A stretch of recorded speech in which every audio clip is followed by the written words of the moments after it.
So today I want to talk about how you can use your vices to actually win in this life, because everyone's got this connotation that if you've got an addictive personality, then you're just born to live and die as an addict, or you can't reshape your brain and it's just normal life to go around chasing your vices and chasing no success and becoming a bum on the street, so you become homeless, or your life is dedicated to the club. And I'm telling you, I'm living proof that that is not the case. So ever since I was a kid in school, from probably the ages of 14 to 22, I was addicted to so many drugs. I was doing week in, week out, started with weed, then we tried pills, then we tried ket, then we tried coke, all of these things. And I thought that was a normal part of everyday life. I thought, yeah, everyone does this. Haha, yeah, you just go out, you do this stuff, and then you have fun. And then we were doing it in school and all of these things. And the kid that I was back then initially had dreams and aspirations to succeed, but then these were quickly absorbed and quickly wiped by chasing that dopamine and chasing the next hit of things day in, day out, week in, week out, and just ruining all of my potential. Now, I'm someone that's I get very hyper fixated on things. It's either 100% or it's nothing. And I went from giving 100% to my studies and bettering myself to giving, like, we'd be in class, me and my boys, we'd be thinking about, all right, what are we doing this weekend? What are we doing? What do you want to link up tonight? Yeah, we can go do this. And it was just detrimental. It was disgusting. And you guys watching this, you might be in the same position now, or even better if you've overcome it. But one thing you can't do, if your brain is wired like this, where it's 100% or nothing, the worst thing you can do is rewire your brain to just become average and balanced and normal, because you're given a superpower here. I've been given this superpower. Every time that I put down these drugs, every time that I decided to get my life in order, every time that I decided to be the little boy that I was initially, that would get hyper fixated on things, I used to be able to like, as a kid, really trivial things, I used to just remember them. Like, when I used to watch football all the time, I used to watch Match of the Day, and I could tell you every statistic about every football player. Then it happened with Call of Duty and Xbox. I wanted to become an esports player. When I was a kid as well, my dad would tell me loads of science facts, and I'd always want to rehearse them. And I'd always get really passionate about these things. And to the point where people would be like, what's wrong with you? Like, they didn't understand why I would be rehearsing these things and repeating these things. But with me, whenever I got into something, I'd get really interested and really focused on it. And I just want to tell everyone else. Really passionate. And that's the way that I feel now, because I'm chasing the real dopamine. I'm chasing the real progress. And this got masked by the way, this also happened when I was doing all the drugs. I used to look at the chemical formulas of all of the drugs, and I used to recite all of the facts about them to my friends, like, oh, MDMA has 3,4-methylene dioxymethylamphetamine. Flipping weirdo, bro. Like, weirdo. I wasn't just some normal guy, like, oh yeah, I'm just gonna go out and take this. I wanted to know everything about it. I wanted to know how it would feel, at what point in what hour you feel this way, and then I'd want to document it, and then I'd kind of reference it to how this person online felt. I'd be like, yeah, this is so cool. Well, next week I want to try this concoction and see how this acts. Flipping weirdo, bro. Absolute weirdo.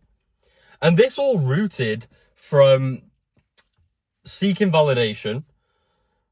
And it rooted from an act of rebellion as well, because in Islam, you're taught not to do these drugs and all of these things. And growing up in a very, like, white area, no one was Muslim. So everyone, like, they thought it was okay to do these things, okay to go drink, okay to go get with girls, okay to do all of this.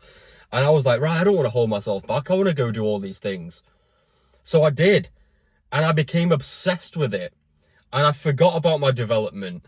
And I thought this was a part of my development, because I was like, oh yeah, well, all these people are going to know me as, like, the cool guy that goes and does all these drugs. And I became obsessed. And yeah, my friends would even think I was weird at that point when I'd be reciting all of these facts. And it got me to some really, really low places. It got me to the point where I was falling out with my family. It got me to the point where I'd come home drugged up after 3 days on it, and my parents said no, but I just deny it, and obviously as you would. But one time they came and sat me down and tried to have like a consultation intervention with me, and I lost my stuff. I started shouting at them. I was a messed up guy, honestly, and I broke down that day. And then I went to go sit with my boys, and I didn't tell them what happened, but that was a point where I realised, like, I'm so far gone. But it wasn't low enough for me to get my act together, because I still persisted. I think I was like 17 at this point, and still to the age of like 22, I just detrimented all of the relationships in my family just to go and pursue this pleasure. And I wasn't excelling. Like, I got in okay shape at some points when I was like 18. Obviously I get quite hyper obsessed with the gym. I wanted to know everything about meal times and protein, and even to this day, if you know me, you know I'm always obsessing about protein, supplements, all of this. Supplements came under the whole drugs bracket. I became hyper obsessed with them, which ones to take. I take a whole host of things. But the lows that I reached on those drugs, compounding over years, have now elevated me to the point where I don't want to even look at that. I could never even look at that. And I couldn't be someone that just goes out and has a casual drink, or just goes out and smokes weed once in a while. That's not me. Because if I'm doing it, I'm doing it all the way. But this is where the blessing comes. Because when you decide to put those things down, when you decide that enough is enough and you need to be the boss of your own life, and you realize these drugs and this validation and all of this stuff isn't getting you anywhere, that's where the progress starts to come in. Because you understand, I'm so obsessed with all of this stuff, but I used to wake up 3 days out of the week at least knowing that I was hungover and I wouldn't do much that day, and I'd be on a come down and I'd be squandering my time. And there was years of my life in university that I was just waking up and not performing. I wasn't performing. I didn't care about my grades. I was making a little bit of money from haram, and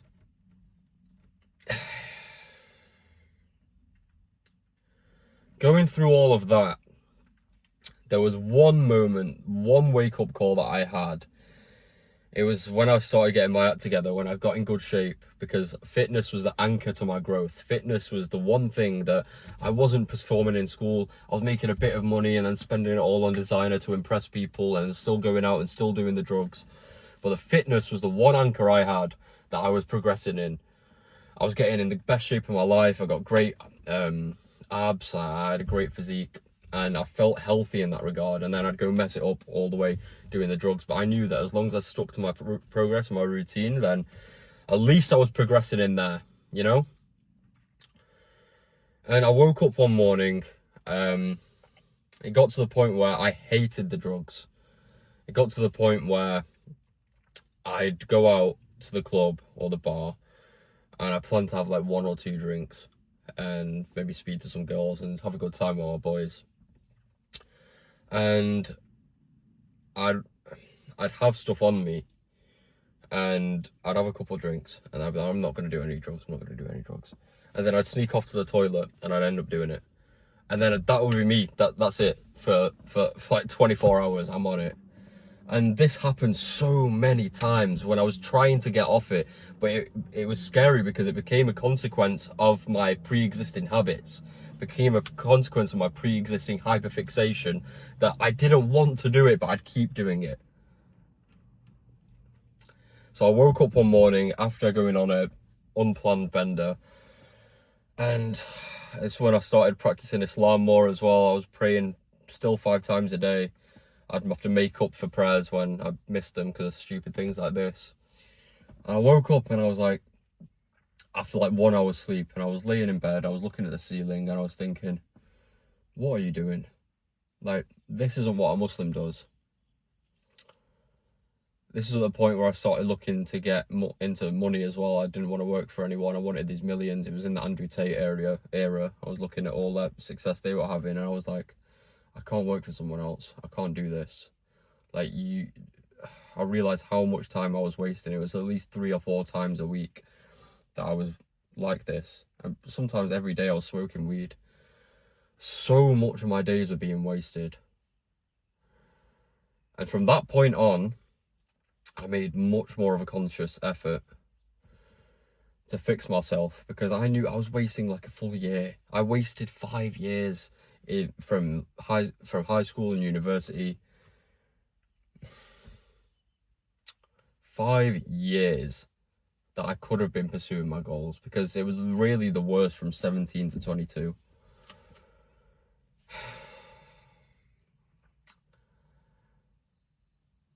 It got to the point when I was a kid as well, we'd be taking these study pills, modafinil. I still remember them days. I'd take the modafinil and I'd hyper focus on work for like 12 hours, and then we'd smoke some weed after to go to sleep. Like, my whole life was fueled around being a high functioning addict. In university, we'd be doing coke and stuff just whenever, because we could.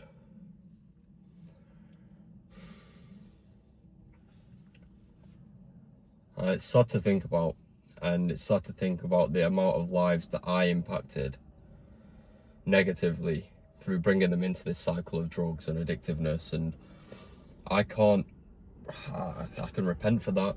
I can repent to Allah, to God. But the effects that it has on other people might not be the same as the effects it had on me. But still, the only way that I can truly give back, I can say I'm sorry, I can say all of these things, but I know that most of these people, they still have these habits, and that might be of some cause to me, or it could be to them. And the only thing I can really do is show them my journey, show them that there is a way out. I want to show you guys that if you're going through this stuff, there is a way out, and you're blessed to have these vices.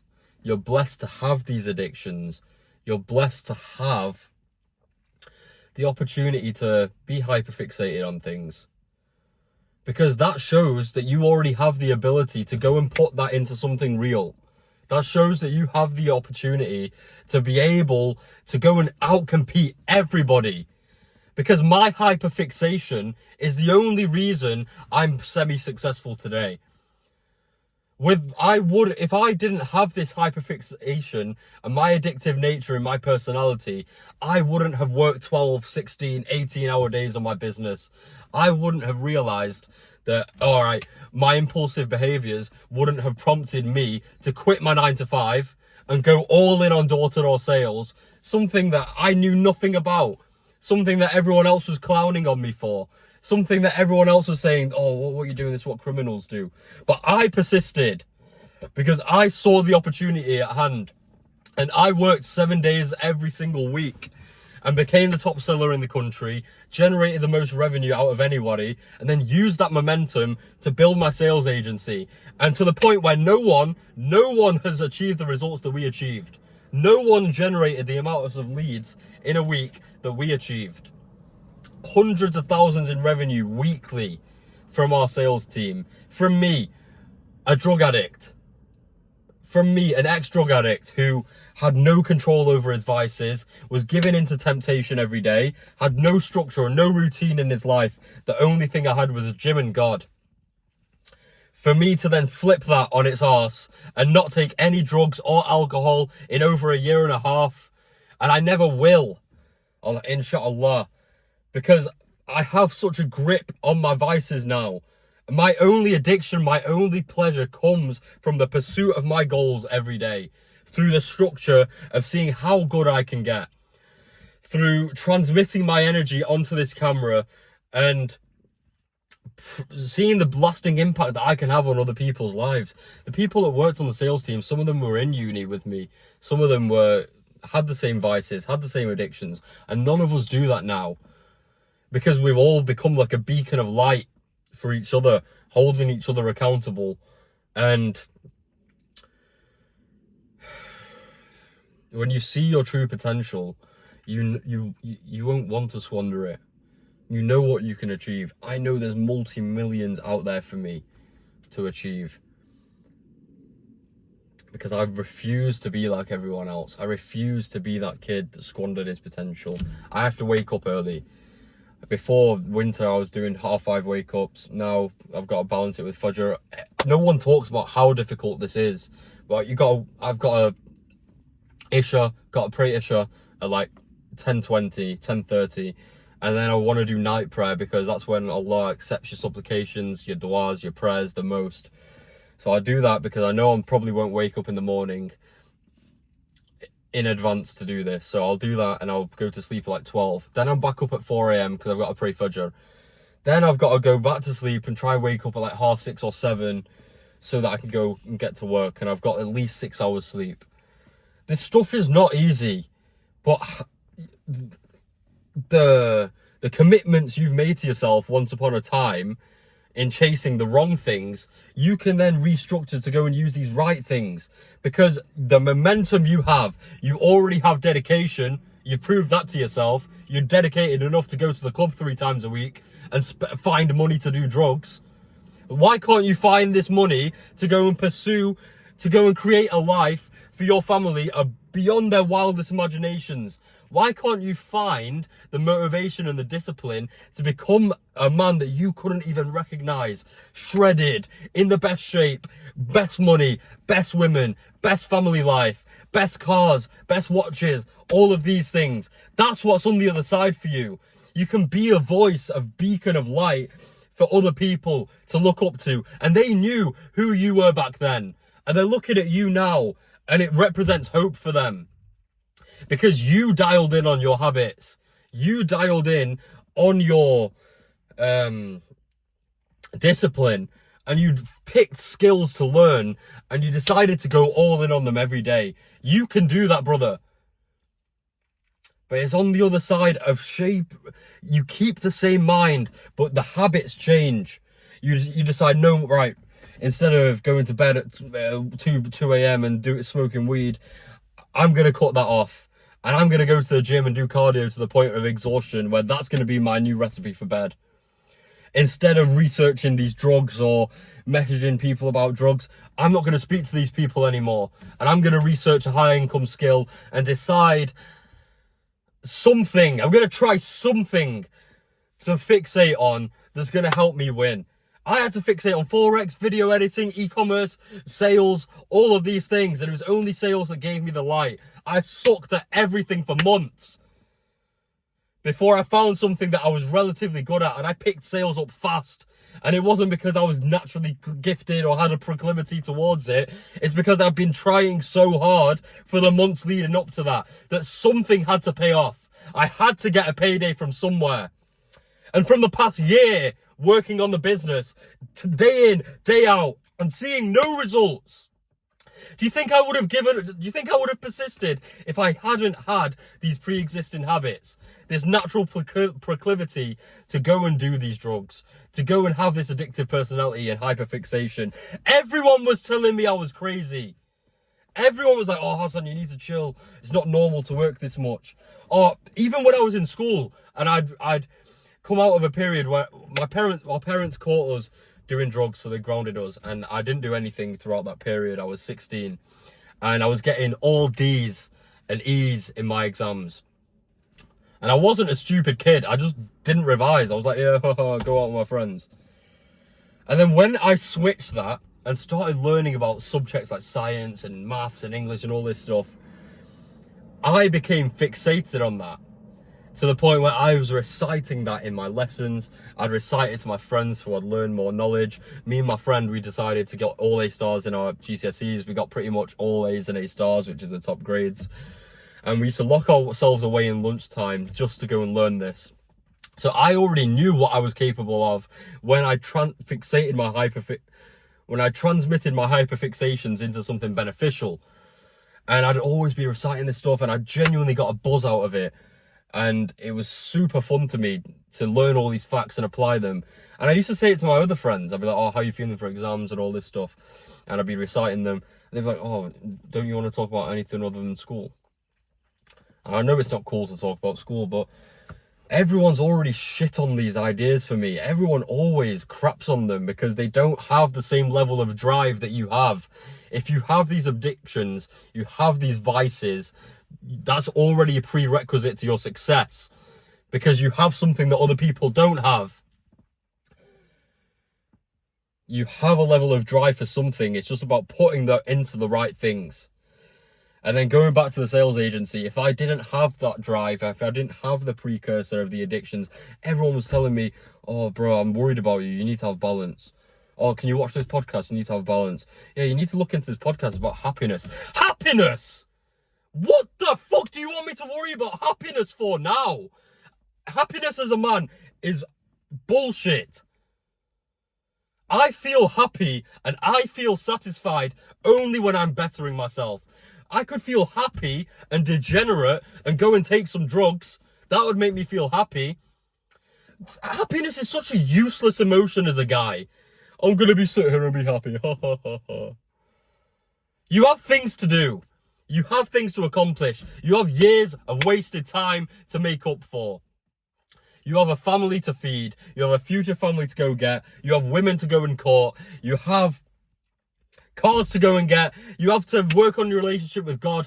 There you can find peace, but not happiness. Because happiness was when we were children. Happiness has gone now. And the happiness you can derive now will be through the pride or sense of achievement you get from determining your goals. Every single great man throughout the period of time, throughout the course of time, has been focused on achievement, not focused on happiness. Genghis Khan and all these men, they didn't worry about happiness, or they would have died when the Mongol hordes came to kill them. Happiness. Our success, our satisfaction derives from achievement. And it also derives from the happiness and contentment of everyone around us. Buying your mum a new car, telling her she doesn't have to work anymore. That's where our satisfaction will come from. When your mother tells you, I'm proud of you, seeing how far you've come. When my parents told me they were proud of me recently, because I've been going to Umrah, I've been working really hard on the business, and I started seeing results. And they knew who I was a couple of years ago. I was the worst person in their life. When they told me they're proud of me, that's where some satisfaction and happiness derives from. But the job is not done. Happiness is where your dreams die. Happiness is where your goals die. Happiness is where you can't show God the full beauty of his creation because you've given up too early. There's so much we can achieve in this life, and I'm not saying this life's everything. Happiness can be found in Jannah, in heaven, after we've suffered and sacrificed and gone through turmoil in this life.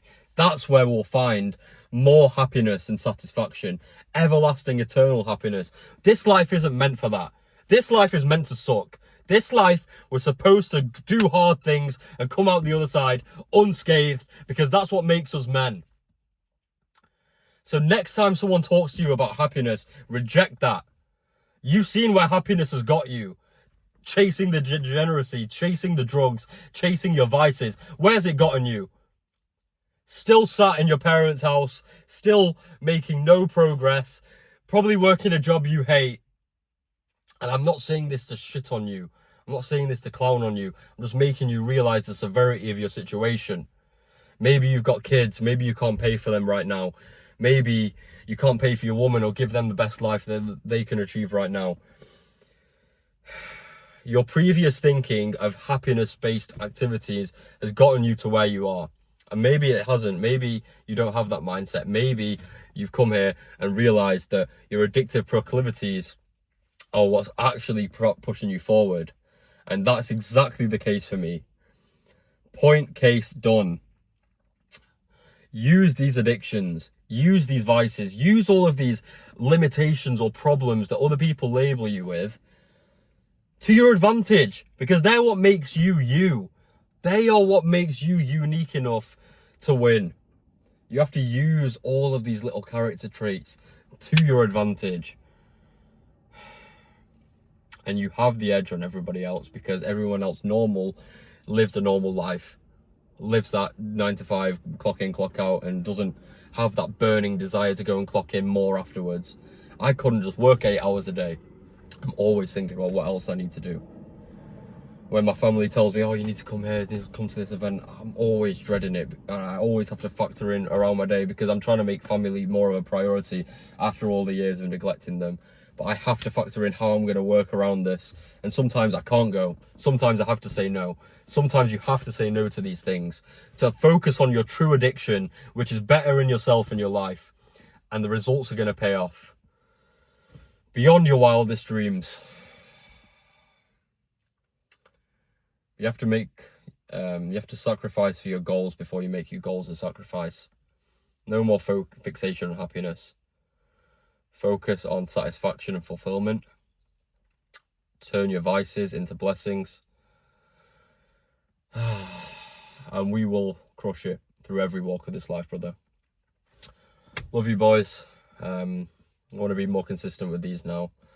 And it takes me quite a while to get into my flow of things. So normally, like the first 10 minutes, I feel like I'm just leading up. But when I get into my flow, I love it. I love doing this. And hopefully you guys get some value from this. But keep